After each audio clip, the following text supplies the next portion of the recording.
I'm Anastasia, the smallest girl said. I know, said Henry. She was the youngest, small and wiry for a 9-year-old, and freckled. Her hair was brown, but Henry thought it looked like it wanted to be red. Then how come you didn't say hello, Anastasia, right off? Were you just being rude? Hush, the oldest girl said. Anastasia wrinkled her lip.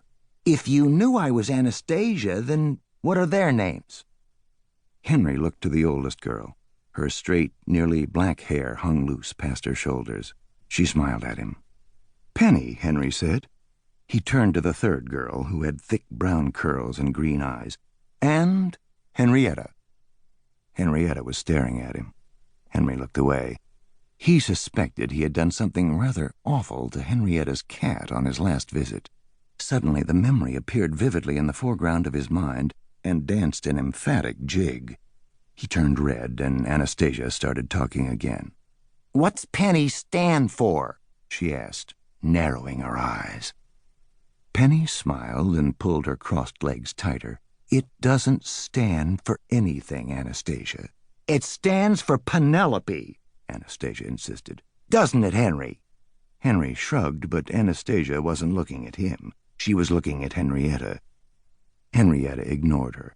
No, Penny said, it's short for Penelope. It doesn't stand for it. Standing for something is when you just do initials. Henry tried to catch Henrietta's eye. Do they call you Henry? He asked. Yes, Henrietta said.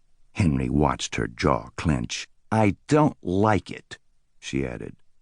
Henrietta's too long, Anastasia said. Henry thought for a moment. It's no longer than Anastasia. He double-checked the syllables in his head. Yeah. For a while I wanted to be called Josephine, but then they just called me Joe. Henrietta looked at Henry. Will you call me Beatrice? Sure, Henry said. We'll call you Beat, Anastasia said, smiling. No, you won't, Henrietta said. Not if you want to keep your teeth. Stop it, Penny said. Why don't we just call you Henrietta? Now that he's here, we can't call you Henry. Henrietta considered this option. She looked at Henry. She seemed to want him to agree. Okay, Henry said. They were silent again, and Henry's thoughts wandered back through his tour of the house.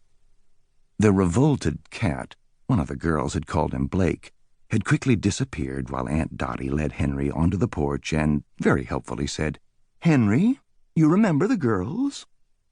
Henry had then been attached to a human train, one back from the engine, on a high-speed tour of the house.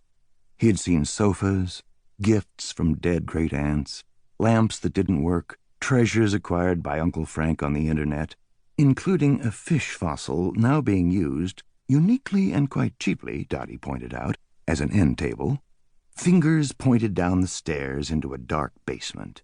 Various artistic pieces were highlighted, all produced by Frank and the girls.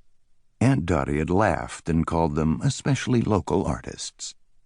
Henry was shown the junk drawer, containing a small flashlight, a box of rubber bands, and a sedimentary layer of pens, pencils, paper clips, glue, and a plastic box with a picture of the ocean on its lid. He had seen the toilet, been shown the plunger, and heard of the plumbing trouble. He had been told to hold still and listen to see if the fridge would make its funny noise.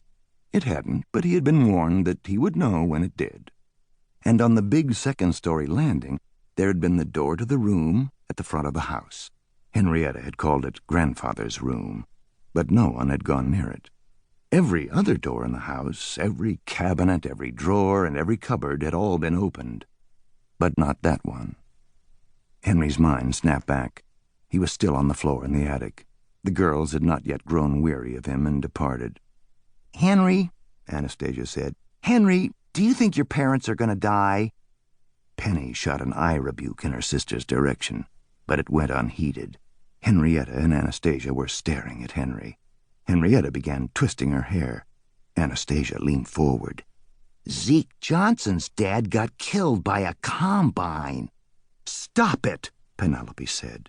If you don't want to talk about it, Henry. Penelope likes Zeke, Anastasia said. Henrietta laughed. Penelope darkened. Everyone likes Zeke, she said. Anastasia looked right into Henry's eyes. "He goes up to the graveyard by himself," she said, "and he pitches baseballs at his dad's gravestone." Penelope crossed her arms. "Mr. Simon told him to write his dad a goodbye letter, and he didn't want to, so he pitched to him instead." "I don't want to talk about Zeke," Henrietta said. "Penny always talks about Zeke. I want to hear about Uncle Phil and Aunt Ursula." "Do you think they're going to die?" Anastasia asked again. Penelope sniffed. "You don't have to, Henry." Henry pulled in a deep breath and then sighed. "No, it's okay. I don't know much anyway. They got taken hostage riding their bicycles in Colombia. The men who talked to me at school said they would be ransomed back." "What were they doing?" Henrietta asked. "They're travel writers, and they wanted to write a book about bicycling across South America. They've been doing stuff like that ever since I was old enough to go to school." "You've been to a lot of places, then," Henrietta said. "No," Henry said. "They never take me with them. I've been to Disney World, but that was with a nanny, in California once." Anastasia leaned forward. "Your parents really got kidnapped?"